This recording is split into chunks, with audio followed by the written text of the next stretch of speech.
Okay, so now we're going to go back in time, back in history, to show you what has already happened. 12 events dividing God's land. Number 1, the Madrid Peace Conference, 1991, October 31st. President George H. Bush promoted the Madrid Peace Conference, where he attempted to divide the land of Israel in exchange for peace with the Palestinians. The next day, the perfect storm, a very rare huge storm starting in the North Atlantic, moving east to west, wrong direction for storms to move, although in the Bible, the Holy Spirit and history move east to west.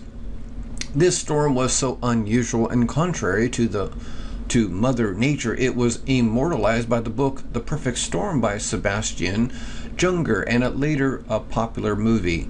Amazon says of the book The Perfect Storm, meteorologists called the storm that hit North America's eastern seaboard in October 1991 a perfect storm because of the rare combination of factors that created it. For everyone else, it was perfect hell. In The Perfect Storm, author Sebastian Junger conjures for the reader the meteorological conditions that created the storm of the century and the impact the storm had on many of the people caught in it. Coincidence? When as America mistreats has done to Israel, it brings disaster and judgment. Interestingly, one of the first places of the perfect storm hit was Kennebunkport, Maine. Waves over 30 foot demolished the home of guess who? President George H. Bush, the instigator of the Oslo Accord. Number 2, the Madrid Peace Conference Part 2, 1992, August 23rd. The Madrid Conference was not successful the first time around, so a year later President Bush tried it again. Evidently, God's opinion of a land for peace deal had not changed in the preceding 12 months, and disaster struck again on the very same day. On August 23, 1992, same day, Hurricane Andrew visits Florida. Hurricane Andrew smashes and crashes into Florida. Andrew causes over $30 billion in damage while destroying over 180,000 homes. At that time, Andrew was the worst natural disaster ever to hit America. God's judgment? You decide. These are all God's judgment. Number 3, the Oslo Peace Accord in September 13th of 1993. President George H. Bush promoted and proudly signed the infamous Oslo Accord. The Oslo Accord was labeled a land for peace accord that demanded Israel award their land to the Palestinian murderers and terrorists in exchange for peace. The perverse Oslo proposition was simple: give us your land and we'll stop killing you. The next day, Hurricane Emily, on the very day that the Oslo Peace Accord was agreed upon, Hurricane Emily slammed into the Outer Banks with winds up to 115 miles per hour. God's judgment? You decide. Number 4, talks to give up Golan Heights. January 16, 1994. President Bill Clinton meets with terrorists and Israel haters, Syria's President Hafez al-Assad, in Geneva. They talk about a peace agreement with Israel that includes Israel giving up the Golan Heights. January 17, 1994, less than 24 hours later, 6.9 earthquake rocks California. In less than 24 hours, a powerful 6.9 earthquake rocks Southern California. This mysterious quake, centered in Northridge, is the second most destructive natural disaster to hit the United States behind Hurricane Andrew. Number 5, political disaster, impeachment. January 21, 1998, Israeli Prime Minister Benjamin Netanyahu meets with President Clinton at the White House and is coldly received. Clinton and Secretary of State Madeleine Albright refused to have lunch with him. January 21, 1998, the same day, Monica Lewinsky scandal erupts. After Clinton's rejection of Israeli Prime Minister Benjamin Netanyahu, later the very same day, Monica Lewinsky scandal breaks out, destroying the Clinton dynasty or presidency and resulting in his impeachment. Number 6, land for peace. Secretary for State Madeleine Albright finishes the final details of an agreement which requires Israel to surrender 13% of Yesha, Judah, and Samaria. President Bill Clinton meets with Yasser Arafat and Netanyahu at the White House to finalize another Israel land for peace hoodwink. Later, Arafat addresses the United Nations and declares an independent Palestinian state by May 1999. September 28th, the same day, Hurricane George hits Gulf Coast. Hurricane George blasts the Gulf Coast with 110-mile-per-hour winds and gusts up to 175 miles per hour. The hurricane hit the coast and stalled until the agreement was finalized and Arafat addressed the UN. Then it hit and caused $1 billion in damage. At the exact time that Arafat departs the U.S., the storm begins to dissipate. Oh, but that's just a coincidence. Number 7, Land for Peace. October 15, 1998. Arafat and Netanyahu meet at the Wye River Plantation in Maryland. The talks are scheduled to last 5 days with the focus on Israel giving up 13% of Yesha. The talks are extended and concluded on October 23rd. October 17th, 2 days later, tornadoes hit Texas on October 17th. Heavy storms and tornadoes hit southern Texas. The San Antonio area is deluged with rain. The rain and flooding in Texas continue until October 22nd and then subside. The floods ravaged 25% of Texas and leave over $1 billion in damage. On October 21st, Clinton declares this section of Texas a major disaster area. Coincidence, huh? Not God's judgment. Number 8, negotiations to give away Jerusalem. November 30th, 1998. Arafat arrives in Washington again to meet with President Clinton to raise money for a Palestinian state with Jerusalem as the capital. A total of 42 other nations were represented in Washington. All the nations agreed to give Arafat $3 billion in aid. Clinton promised $400 million and the European nations $1.7 billion. 1998. November 30th, same day, financial disaster. The Dow Jones average drops 216 points, and on December 1st, the European market had its third worst day in history. Hundreds of billions of market capitalization were wiped out in the U.S. and Europe. Coincidence, though, huh?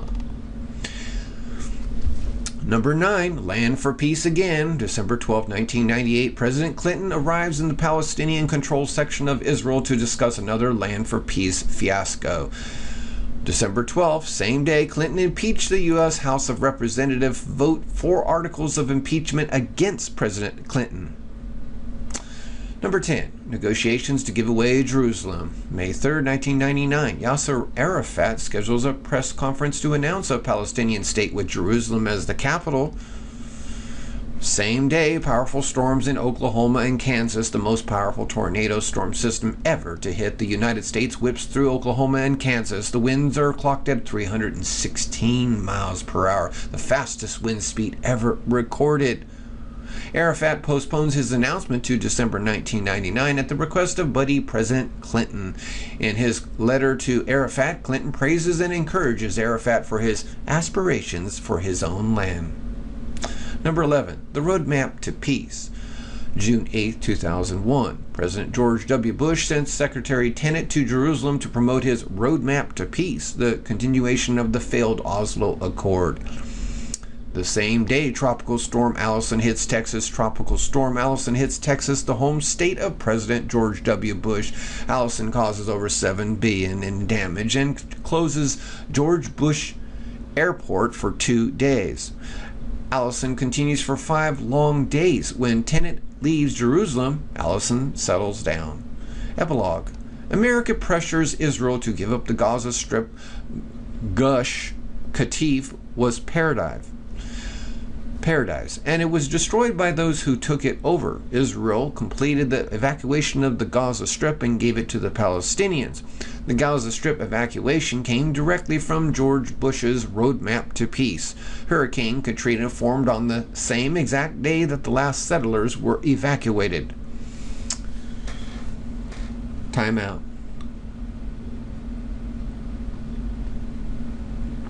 I decided to go to that big mug because it's insulated, so it keeps the coffee warm.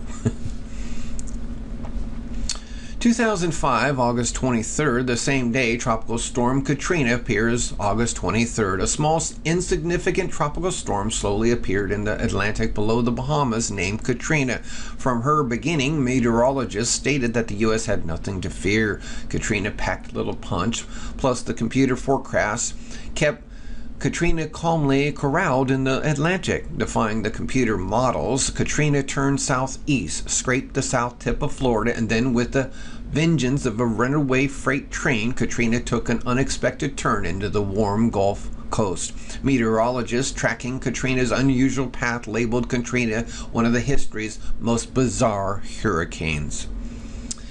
August 29, 2005, Hurricane Katrina hits New Orleans. Katrina raced directly towards New Orleans, harnessing deadly strength every moment, literally recording wind strength off the scale on Monday, August 29th. The nation watched in horror as deadly Katrina slammed and slaughtered the fragile Gulf Coast. Destructive Katrina left beautiful homes as piles of worthless rubbish. Deadly Katrina tossed bodies like litter along the highway. When Katrina ended her deadly mission, America suffered the worst disaster in her storied history.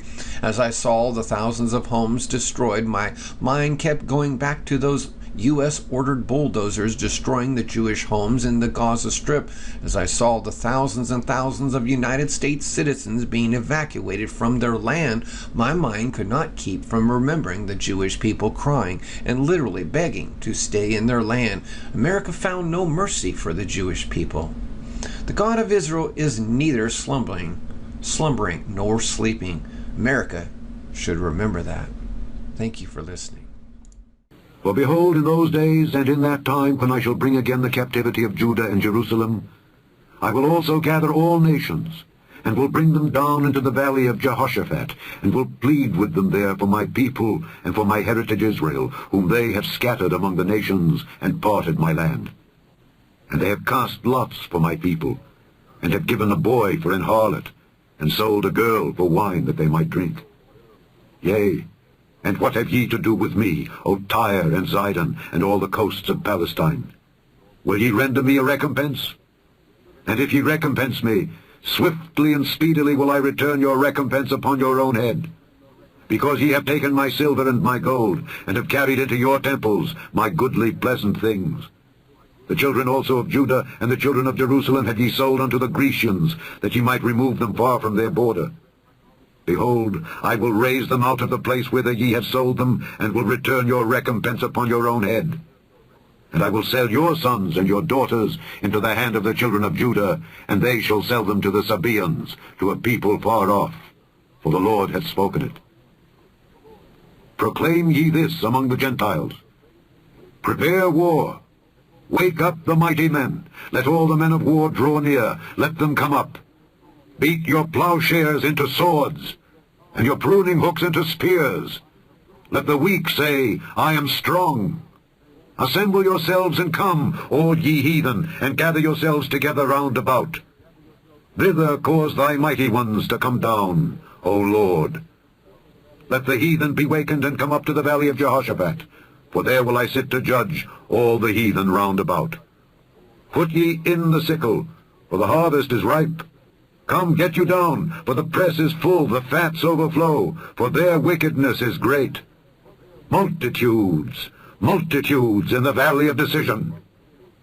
For the day of the Lord is near in the valley of decision. The sun and the moon shall be darkened, and the stars shall withdraw their shining. The Lord also shall roar out of Zion, and utter his voice from Jerusalem, and the heavens and the earth shall shake. But the Lord will be the hope of his people, and the strength of the children of Israel. So shall ye know that I am the Lord your God, dwelling in Zion my holy mountain.